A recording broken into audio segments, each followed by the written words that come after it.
Hello, everyone, and welcome back to our YouTube channel. Finally. Finally, I know we've been a little lazy about posting videos. But, We've been very busy. I finally went back to work. Yeah, Dylan's working at theater for now. Aaron's back in the office for now. But we're finally here to talk about a new release. Well, it was new 2 weeks ago. It was new 2 weeks ago. We're finally going to talk about it. I know we're a little late to the game, but yeah, Christopher Nolan's Tenet. Yeah. Which is directed by Christopher Nolan, I imagine. Clearly, yeah. So, a little plot summary. Tenet is a movie about a secret agent as he manipulates the flow of time to try to prevent World War III. That's the very basic. Very basic. Plot summary. But yeah, like we said, directed by Christopher Nolan, written by Christopher Nolan. This movie stars John David Washington as the protagonist. Robert Pattinson, Elizabeth Debicki, and Kenneth Branagh, I would say, are your main cast for the majority of the movie. Yeah. Music, not by Hans Zimmer this time around. He was busy working on Dune. So this time, Hansy boy recommended Ludwig Göransson, who previously worked on Black Panther, and he also did the music for The Mandalorian. So... there's that. But after many delays and a staggered released in the UK August 26th and the majority of the United States on September the 3rd, has a runtime of 150 minutes, a production budget somewhere around $200 million, and thus far, worldwide, it has made around $200 million. Well... After almost 3 weeks being out. Yeah. Its lack of... success has caused everything else to be moved back. Yep. So we probably won't talk about any more new releases until December. No. Yeah. Well, they're still sticking with Bond. For now. But we'll see. But anyway, I guess let's get into this movie. So obviously, as we talked about when we first started this thing, new releases will be spoiler-free. Yep. Or spoiler-free-ish, at least. Mostly spoiler-free. Mostly spoiler-free. So, you're safe. But I don't even think... I could give you spoilers. I don't think you could spoil it. It's I guess starting off by talking about it. This movie is complicated, confusing. Yes, it is definitely Christopher Nolan's most complex story, I think. Yes, I think we complimented him on Inception because we said that he took what could be complex story, what could have become a very jumbled mess, and he did a great job of walking the audience through it so that you understood. If you paid attention, you understood everything that happened. Yes. Not the case this time around, I feel like. No. You've seen it twice, right? Yeah. I've also seen it twice, and even after a second viewing, I think I could probably say I understood what was going on maybe 80% of the time. Yeah. The first time, I'm going to be... totally honest, I was completely lost. Like, I had to have Andrew explain the movie to me in basic terms because I struggled so much to keep up with what was happening. And I think that's one of this movie's biggest problems is that it's just it slams you straight into this story from the opening scene. Doesn't give you any kind of backstory about any of these characters, what's going on, what the situation is. Yeah. We're just immediately thrust into the action and this world that we're in, and You're really every review that I've seen for it, they say you spend at least a good hour of the 2.5 hour runtime trying to play catch up with this movie, and I think that's very accurate. Yeah, and then I'd say at about that hour and a half mark, you finally go, oh, kind of maybe no, and then even once you do catch up, like Christopher Nolan has got this obsession ever since Bane of obscuring people's faces when they speak. Like, a lot of this movie people spend with gas masks on, or they're talking over radios, or they're talking into some kind of translator because they're talking, well, I don't know, that's kind of spoiler, but anyway, there's a lot of people just not just speaking face to face. Yeah, and also another big criticism seen with this movie, and I would definitely say it's very, very true.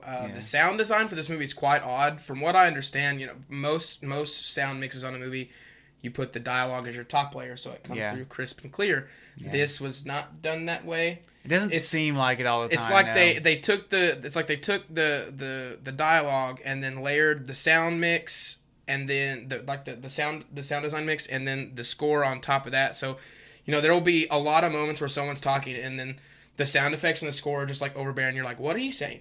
Yeah, well, what? On top of that, everyone talks really fast, especially Robert Pattinson's character. He talks quite fast in this movie. Yeah. And he talks in a very A lot of English people with accent. a lot of accents in this movie. Yes, lots of Russian accents. accents, English accents. And some of them mumble sometimes. Yeah. So sometimes the dialogue does not come across very clear, and you really have to try to listen to pay attention. But it's something.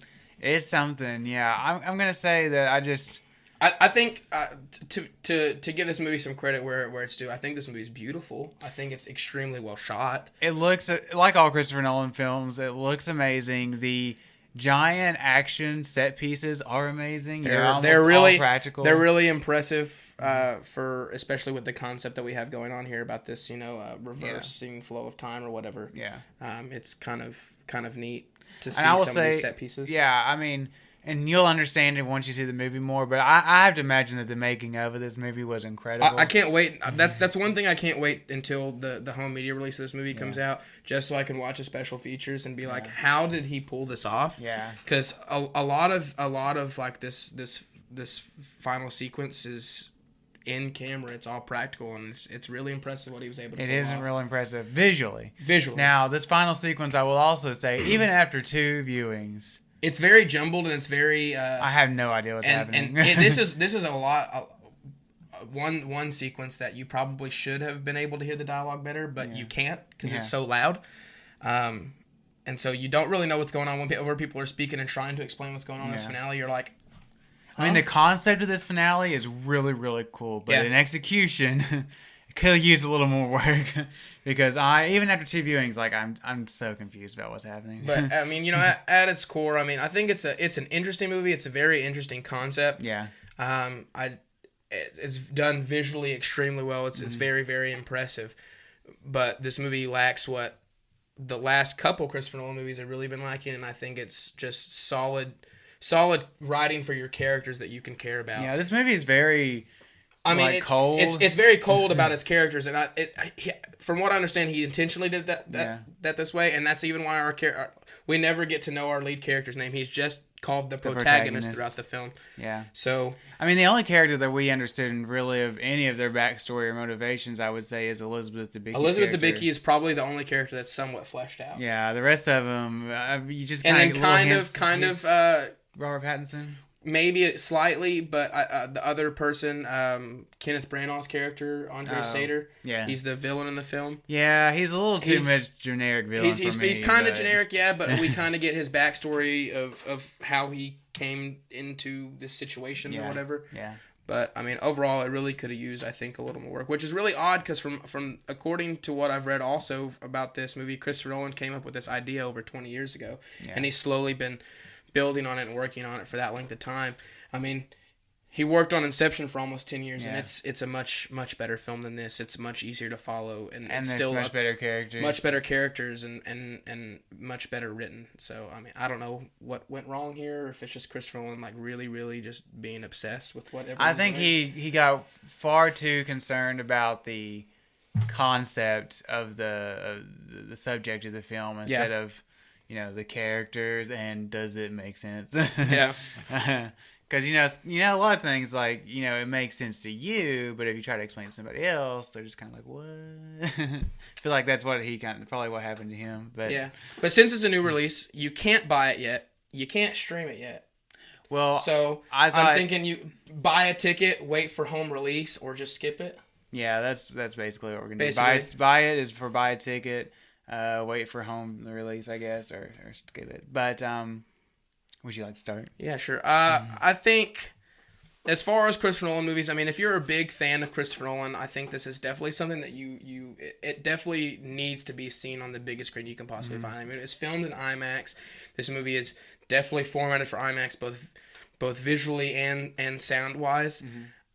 But the characters and the writing for this movie are just so cold, and it gets way too convoluted for just a casual moviegoer. And I think that's partially why it hasn't made as much money, because people like us are gonna we go and watch it and we're like, that was a really interesting concept. I didn't quite understand it. Let me go back and watch it a second time so I can try to understand what I just watched better. Yeah. Most casual moviegoers are not going to be like that. They're going to walk out at the first time and be like, I had no idea what was going on.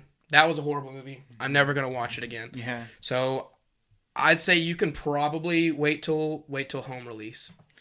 See, and for me, it's either buy the ticket or skip it. Because if you wait for home video, that really strips this movie of its best qualities. Yeah, because its which best is the qualities visual aspect of it. are the visual aspects, the giant action set pieces. I mean, he literally crashed a jetliner into a Bought a warehouse. full flown, a full blown 747 and crashed it Yeah. into a hangar. I mean, that's amazing. And then some of the car chase sequences are really, really incredible.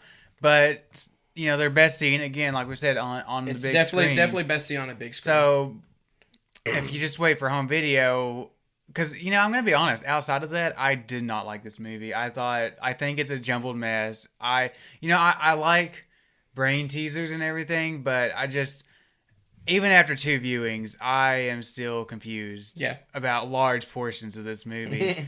And the characters aren't strong enough for me to carry me through it. Yep. Again, the main character's name is literally credited as the protagonist because you never learn his name. Robert Pattinson's kind of, like, his character's kind of fun, but you don't really know anything about him. Elizabeth Debicki, I mean, she's got her sad sap story. And then the villain is very kind of generic. Very one note. Evil Russian uranium.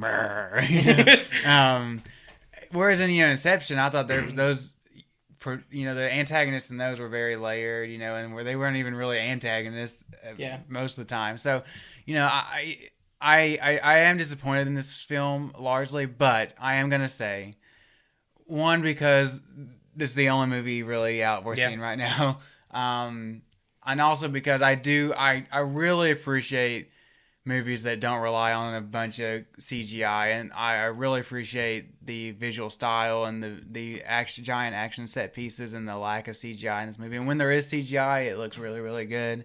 I'm gonna say go ahead and buy the ticket and watch it if you are at all interested in going and seeing a movie. I can agree with that. I just for most casual movie goers, I don't think that they're probably going to enjoy it just because of how convoluted it is. Yeah. It definitely does need to be seen on the biggest screen you can possibly have. Yeah. But I mean, I'm not gonna change. Saying you should probably just wait. Even though it does want to be seen on the big screen.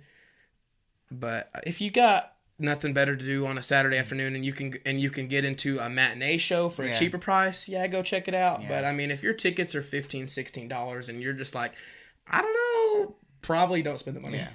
And it's a long movie too. I was 2.5 hours. watching both times and I was like, oh my god, just get to the point. but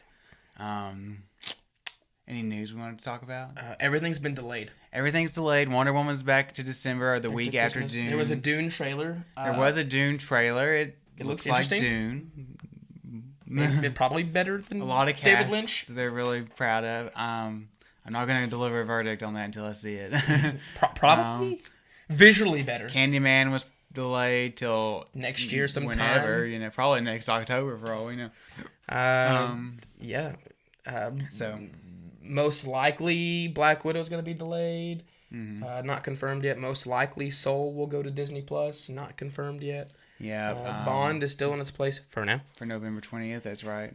But other than that, there is not a single new release slated. I think. Well, I take that back. October has one, unless Fox and Friends decides to. Fox and Friends. Disney and Friends.